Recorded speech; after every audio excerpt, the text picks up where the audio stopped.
On July 25th, a global beta test began for Where Winds Meet, the open-world game published by NetEase that is already available in China. This free-to-play game takes place around the year 1000 between the Great Tang and Song dynasties, during what's known as the 5 Dynasties and 10 Kingdoms period. In it, players take the role of a lone wandering hero during this time of upheaval where one's own strength matters more than the rules of society.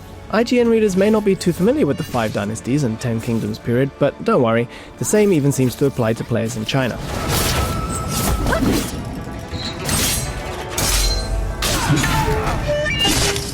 We know that the game takes some influence from Ghost of Tsushima and The Legend of Zelda Breath of the Wild, thanks to a past interview with lead designer Chris Liu. But it can be difficult to imagine exactly what the gameplay will be like. According to Liu, it is the world's first Wuxia-themed open-world game.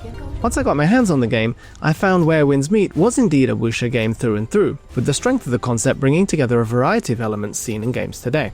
Once you finish with character creation and begin playing the game, you're first met with a graceful man with flowing hair resting in a bamboo grove while holding a baby to his chest, almost like Zhao Yun from the Romance of the Three Kingdoms. Then, another handsome and long-haired man comes along to talk to him, and it seems that this man with a baby has betrayed his school. He hops on a white horse, then gallops through the bamboo while avoiding his pursuer's weapons, at times in slow motion.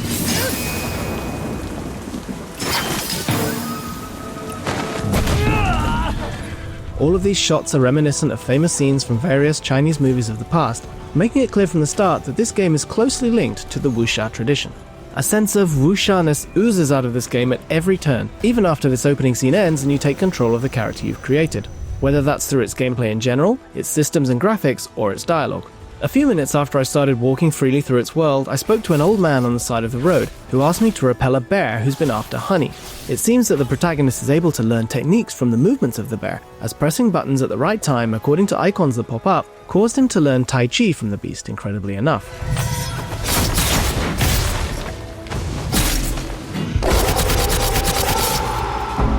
All of this serves as a tutorial for the mystic arts that make up part of your arsenal. But more importantly, this process of observing familiar objects in nature to learn abilities and grow stronger gives the player a strong sense of the game's wuxia flavor.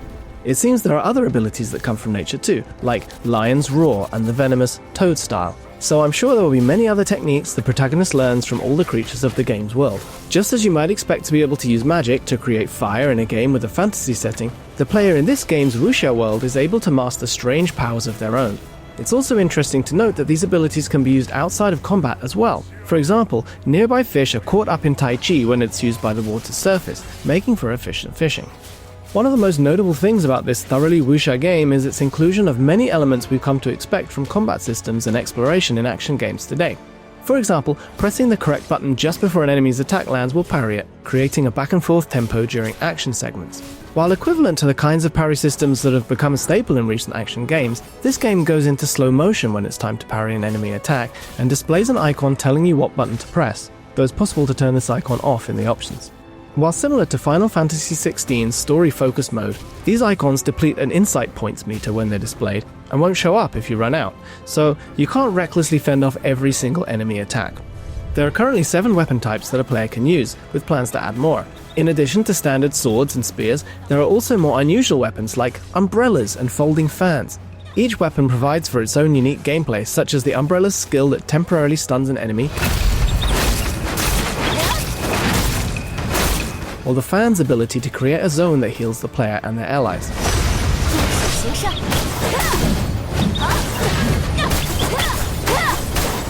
Players can equip both a main weapon and a sub-weapon, each enabling a variety of martial techniques. What techniques are available to you will also change based on the school you study under, with a total of 11 available schools. The game's combat style changes quite a bit depending on the combination of mystic and martial skills you use, allowing for a wide degree of customization. Between all of the different attacks, the balance between offense and defense enabled by parries, and the overall voracious approach to combat elements, it felt like the game had taken a menu of popular modern features and ordered one of everything.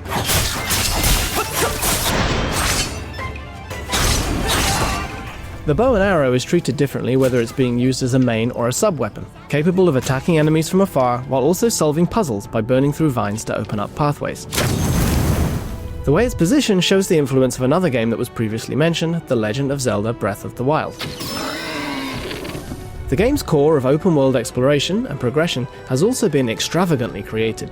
During the preview, I was able to visit Kaifeng, one of China's 8 ancient capitals located in Hainan province that flourished at the time as one of the world's largest cities. Despite the war-ravaged world, the city in the game was open and lively, with its residents chatting away like it was Cyberpunk 2077 after just a short walk through its streets. It sounds like upwards of 1,000 NPCs have reputation levels, allowing you to befriend them on an individual basis. It's not hard to imagine how people live in the game's detailed streets of Kaifeng, apparently recreated by referring to historical remains that still exist today. Walk down the big street that cuts through it all, and eventually you'll find a large arching bridge. Beautiful palace with towering defenses awaits you on the other side, making it clear just how prosperous this Chinese capital was at the time. From there, the player will be able to dig into the secrets around their own birth as a wandering hero. After only about 3 hours of gameplay, I could tell that Where Winds Meet is packed full of elements that players have experienced before in open-world games. But what shocked me most of all is that while you could call this a mishmash of features, the key concept of Wuxia, along with the way those elements are presented, work to bring all of them together in a natural way. Perhaps you could say that what best defines Where Winds Meet is this coexistence of the past decade of what has made open world and action games fun, alongside its Chinese creators' love for the genre of wuxia. Where Winds Meet will be released in the West in 2025 on PlayStation 5 and PC.